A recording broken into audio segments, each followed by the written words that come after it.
Yeah, this is Sean Bennett with my Module 7 video over the human resource frame.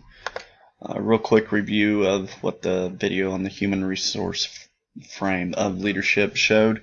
It talked a lot about organization as a family. It's not just a leader and the subordinates, it's a group that needs to interact like a family. You don't always get along with everybody in your family, but you need to be able to cooperate and coexist as a group.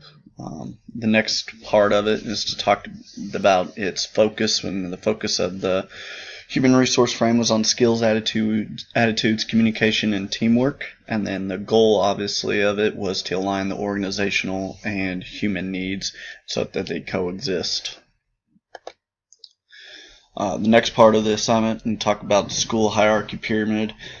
This part I definitely didn't enjoy, thinking about trying to who's more important than who needs to go at the bottom of the pyramid, who needs to be at the top. Besides the principal being at the top, the next important in my mind is always going to be the students. We always got to put them first. Their needs are the most important thing. After that, it was really tough. Obviously, there has to be a professional and working relationship with all the people listed. There also needs to be effort made by leadership, as in the principal, to have a positive relationship with all these parts to make sure there's a successful school building. So I put teachers, paraprofessionals, and parents right underneath the students because those are the people that have the most direct contact with the students, and they're going to have the next biggest impact on the students. So I put them slightly below. Next step down was office staff, custodians, maintenance staff. These are the people that really make the school go. Office staff are so underrated and so valuable for principals, teachers, and they do so much that under the radar that people don't see.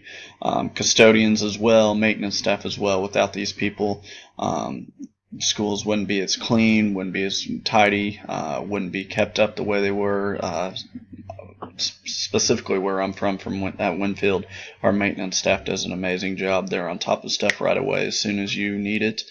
And then underneath that, I had to put them somewhere. I don't like putting people at the bottom, but the cooks, community, and the alumni.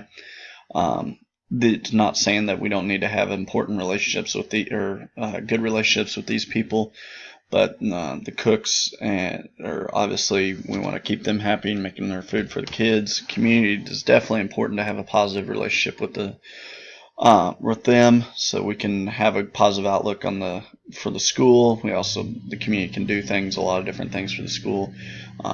We have a pretty cool setup in one of the classes I teach at Winfield Middle School, where we have community members come in and speak to our everyday wellness class for 6th graders, and they have a lot more expertise in certain subjects than I would, so it's good for the students to hear from people that are professionals in areas rather than just somebody that kind of knows a little bit about something like I would. It also kind of breaks up the day and the monotony and keeps the kids' interest into things. Okay, and then alumni. You obviously want to have a positive relationship with alumni, especially when you're looking for fundraising and stuff like that. But more importantly, you want people to think well of your school and have that positive relationship. So there's my school hierarchy pyramid. Thank you for your time. Everybody enjoy the last few weeks of the summer before going back to school.